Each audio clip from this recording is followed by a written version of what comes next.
I'm Sarah Stadler. I serve as pastor at Grace Lutheran Church here in downtown Phoenix. Being here at Grace, being the pastor at Grace for the past 9 years, we live together in community with people across the socioeconomic spectrum. And so food scarcity is a very real issue for a lot of people in our community. About a year ago, we began a partnership with Urban Farming Education. They put a beautiful garden in the shape of a labyrinth on the south part of our property. We use it to grow food for the programs that we have here. We serve meals every Wednesday night, every Monday morning, every Sunday morning, and some of the food that is grown in the garden on the south side of our property is included in the meals that we serve. So before we got involved with urban farming education, we really had little connection to the land on which the food we were sharing with the community was actually being grown and harvested.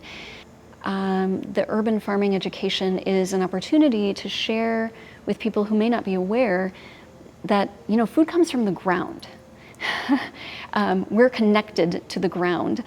So probably 4 or 5 years ago, a group of kids who are part of the Grace community went and volunteered at a community garden. This was the first time that we had ever participated in any sort of urban farming education. But we went out to pull weeds and plant seeds, and we also got to harvest food from the garden. And I will never forget when one of the kids watched me bend over and pick up a carrot out of the ground.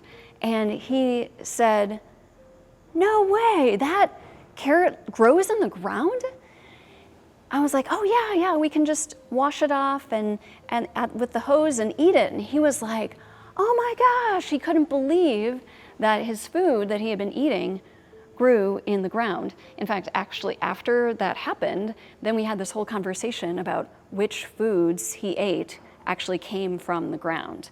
Like Cheetos don't come from the ground, but all the vegetables and fruits come from trees and plants, which is great. There are lots of different people who are part of our community, and on that day that we dedicated the garden, we call it the Garden of Grace, there were people who were food insecure who were part of the dedication. And it was, for me, a moment of real blessing that we get to share this space. And we all have a connection to that land now. And we all get to benefit from that land because we're all hungry. Like, we all get hungry. And I think that that's something that's lost sometimes in our rhetoric around food insecurity.